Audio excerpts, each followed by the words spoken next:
Welcome to the Belly to Belly podcast, where we explore in person business to business marketing. This episode is brought to you by Meet, the company that helps international companies exhibit at US trade shows. Check them out at meetroi.com. Well, let's hop into our topic, and this is something that LinkedIn obviously has been around for many years now, and it's such a powerful platform, and it's used for so many different things, from recruiting to making connections to certainly for prospecting, and there are so many sort of different values that are there, and you guys are really leveraging the tool very well. Thinking about market entry companies that are possibly going from the UK where you're based here to the US, or going from the UK into other parts of Europe or Asia, or crossing any border. Why is LinkedIn a particularly good tool for market entry? What values can we derive from it that are particularly supporting international market entry? The You can see the size of your market in another country. Not all countries use LinkedIn to the extent that UK and US. I mean, US has the highest penetration, so anybody coming to the US, like, absolute, it's where you need to be. But pretty much, it's got, is it more than half? Is it 500 million users or something crazy, Right. And but when you're doing a LinkedIn search, you can actually just look up the job titles, the geography, the industries, and really get a sense for who you could contact on LinkedIn. It'll be relevant for you. As I mentioned, going into the US, absolutely, it makes sense. But our experience of talking to people in the US, and this is probably indicative from how friendly you are, Bill. We met in Lisbon, didn't we? And you just got randomly chatting to us, is because people in the States are just really friendly and open and keen to network. Sure. So we found that with our service. It's not that people in the UK are not chatty and don't respond. We've got lots of people selling into the UK that are doing very well with our service, but we really like it when we have clients selling into the US, because people are so open there. Very cool. Well, so really, and it sounds like you could also use it for pre-entry, beginning to create some warm relationships, so that maybe you could even do some market testing and so on. Have you found that that's the case? Yeah, definitely. So we worked with one fintech, and they were opening up a new office in Singapore, but we got in there first with some connection messages to say, hey, we're opening up in Singapore, let's connect. Through the roof connection rate, Fantastic. More than half of people were connecting. And we actually find that we've done the same with the Nordics as well, is when your connection message says, hey, we're coming to your region, people are really welcoming. Right. Actually, people are really nice, going, that of course you can join my network, let me give you a hand up in my, from my local town. It works. Probably our best connection type of message is, hey, I'm coming to your area, let's connect. Isn't that interesting? It's a very intelligent way to go at it. So when you're doing this, I would imagine you've been testing different messages, and you probably developed quite a matrix in terms of different personas and different types of messages, and sort of almost think. I quite often, when I think about this, I think of it a bit like fishing, right? The decisions somebody that fishes makes, they're first deciding what do they want to catch, which obviously is sort of who's the prospect.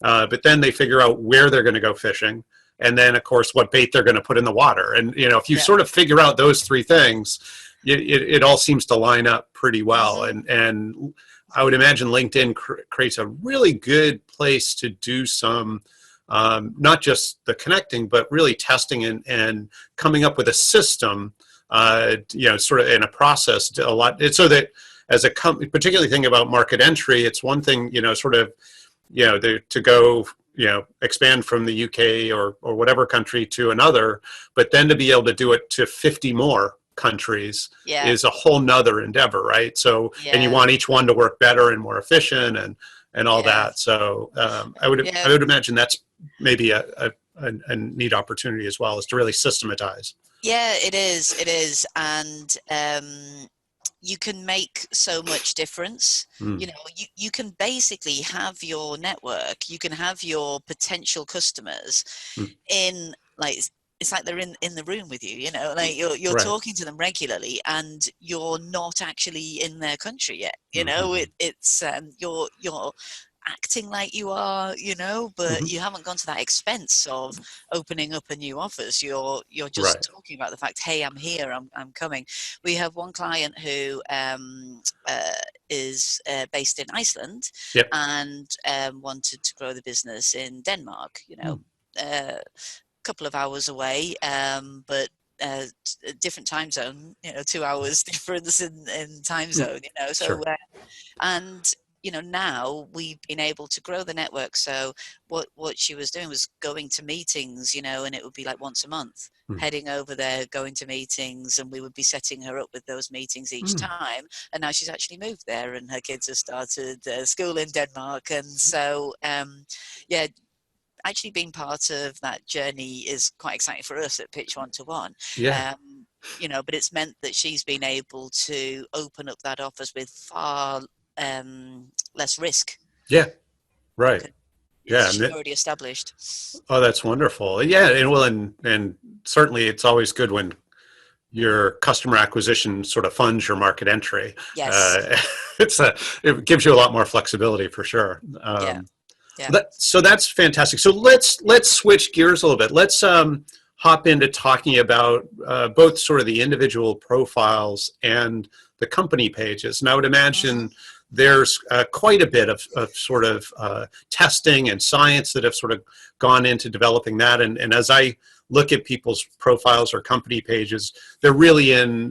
There's quite an array of I guess the way people and companies are representing themselves, and some may not have been touched for years. Maybe it was originally put up and they haven't touched it, and then there are others that are very regularly posting content and updating and so on. So as you're looking to work with a company, so you have ultimately they're going to need a company profile if they don't have one, and they're going to need, the key people will need individual profiles. Where do you begin? How do you begin that process?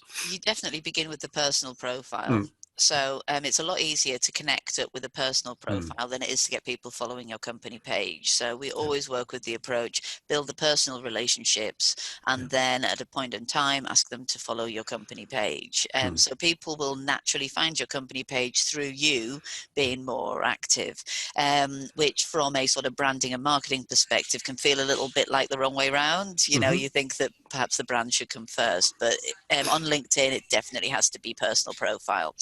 Then when you're posting, basically wherever your face turns up on LinkedIn, which is often in somebody's inbox going, hey, let's connect, they're going to see three things. They're going to see your profile photo, which needs to be nice and smiley and friendly looking and not private. You know, if you've got a blank, if the default is blank, then yeah, it really affects things. You also need to have a headline that just positions you, right? So the default on LinkedIn is to copy your job title, which is usually a disaster. Obviously, if you've got an amazing job title, keep it. But, award-winning CEO of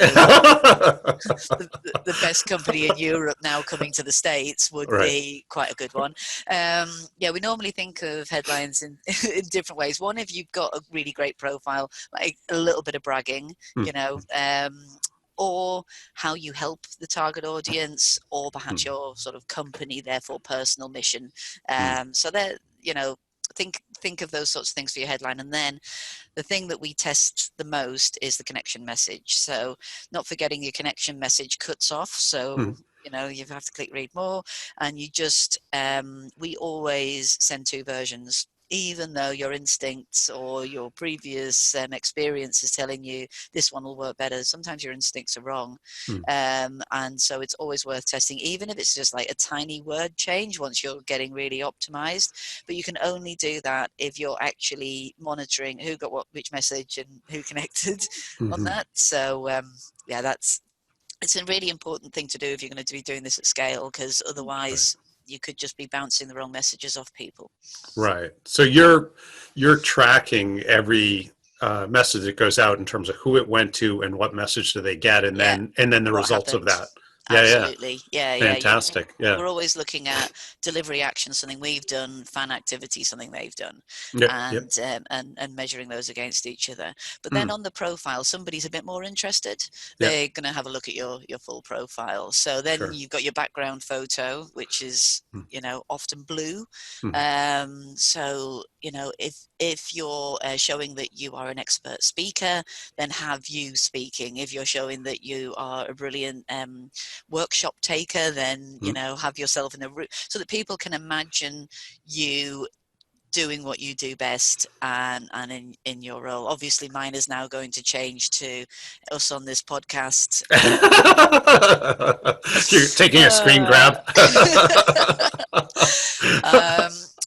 And then your about section is a really, we always rewrite the about section. Sometimes it's written in third person, which is like a proper CV no. Like, so think about your profile, telling your target market, your target audience, your fan, how you can help them, why you are uniquely positioned to help them above anybody else with their particular problem. Show empathy, say your story, show what experiences you've had that have got you to where you are, and your belief that you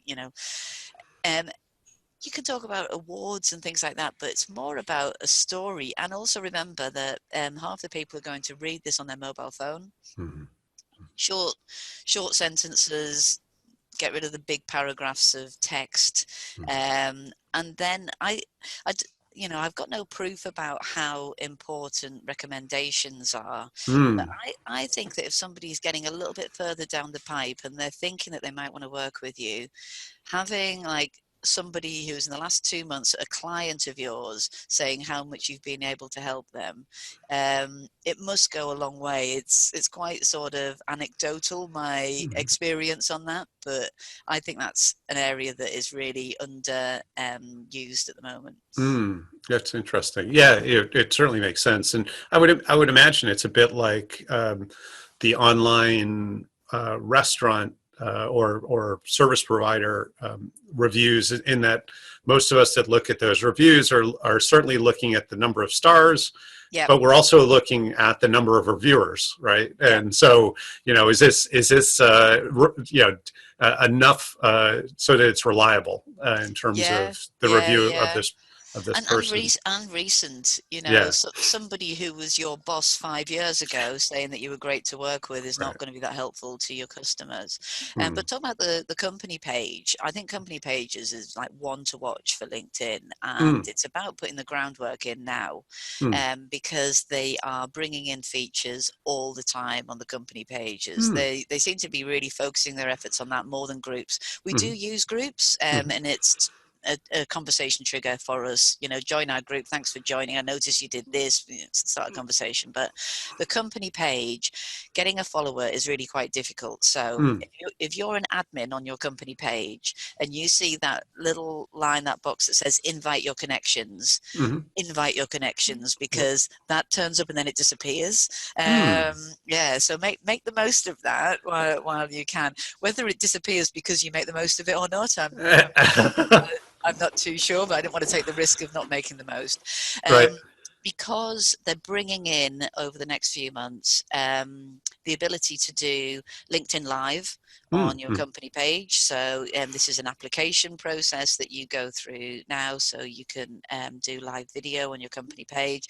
Then everybody who's following your company page will get a notification to say this is on. So that's pretty effective, because not very many people are doing it. It'll really make you stand out. And the other thing is, like a Facebook company page, they're bringing in chat. And so you know it's really worth getting those followers, and how you get the followers is ask them, Mm-hmm. do the tick box when that turns up, and also share your company page posts with your personal network. Then Mm-hmm. people get to see that company page and they start following. You should be, you know, it's a hard slog, Yeah. but the way things are going, just if you just keep doing it every week, getting more and more followers, you'll benefit from it in the long run, Right. I believe. So, right. Yeah. Yeah. Yeah. Well, it's all a hypothesis, right? Yeah. So, obviously building the personal profile, really important. What are some of the best practices when it comes to the company, page, in terms of what should be included on there? What are sort of some key elements? Yeah, so you know, you can post on the company page as often as you like. We have found you get quite a lot of engagement when you talk about individual team members. You Mm-hmm. know, somebody's new to join the team, this is what they do. You've got to make it interesting, you know, talk about what they do in their private life and add some images. Posts that have you know, 3-4 images Mm-hmm. on it on company pages do really well. In general, videos doing really well on LinkedIn. So we think that the company page should be quite a mix of team, what your company's doing, like an update, you know, got new Mm-hmm. features, new clients and things like that, but also put some industry stuff in there as well. Mm-hmm. There is a tab on your company page. Get as many people to be administrators as possible, that you know then they can help to develop your company page. But there is a tab that says content suggestions, and you can then select your audience and find articles that are getting the most engagement. And usually it's quite hard news, you know, Mm-hmm. your topical stuff. I've found that it's not quite niche enough for us, but I think some of your audience could find that really useful. And Yeah. it's just a really quick way to find articles that you can share on your page. Yeah. One click and a comment and you're done. Yeah, yeah, cool. And so thinking about companies that are sort of getting, sort of are more committed to sort of leveraging LinkedIn, yeah, get all the team members to have a solid profile, certainly setting up the company page, and then we want to make sure that they're recognized as employees on the company Oh, page, definitely. right? So Yeah, that's yeah. really, really, I would guess, important as well. It is, and when you post, yeah, thanks for that, Mm, because there's a really cool new feature on company pages, mhm. which is when you post as the administrator, you can then notify all of your employees that there is a new company page post, which Yep. not only is good for employee engagement, but then that Right. encourages them to like, comment, or share that to their Yep. personal network. I know that there are sort of actual tech companies around that will do that kind of, you know, going out to all employees. So I think it's really great they're doing that from inside the platform now. Right, right. No, it totally makes sense. And so you mentioned groups. At what point do you decide to set up a group for the company, or a topic that the company might be, or a constituency that the company is trying to serve? Yeah, it's more like creating a personal group, Mm, which is on a topic that would be interesting to your target audience, and you to mm, be personally seen as a facilitator of discussion and mm. networker, and for it not to be like your company branded group. Right. Because that's much less attractive for Mm, people to get involved with. And you kind of, it's for your personal brand. mm, If people see that you have a commercial interest but also a networking interest, they're much more likely to want to speak to you mm, and get involved. So I would say that groups largely is quite tactical, just to help people mm, feel more comfortable about sharing stuff with you. And eventually they become a marketing asset when people start naturally finding your group.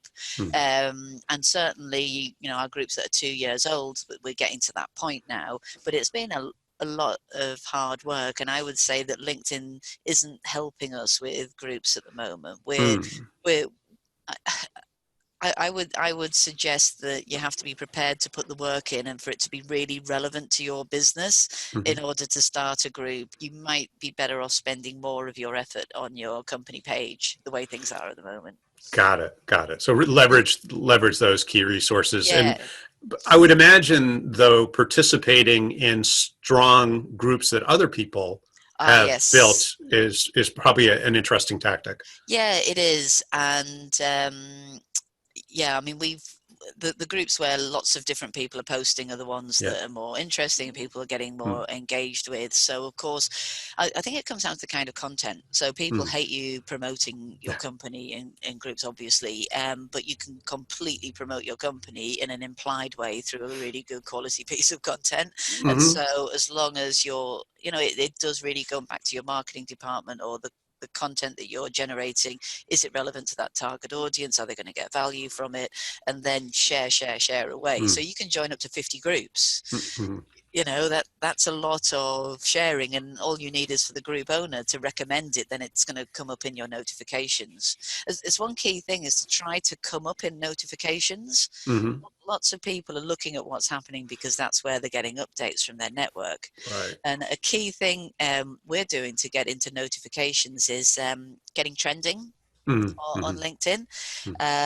So as soon as you're trending, you turn up on the notifications. So it would be Mm, Bill's been trending for hashtag networking. It's got mm-hmm. millions of followers, and it sort of associates Bill with networking, and Mm, so great for thought leadership. But also it doubles the amount of views on your post when you get right. trending. So But, yeah, that's yeah, what to try and do.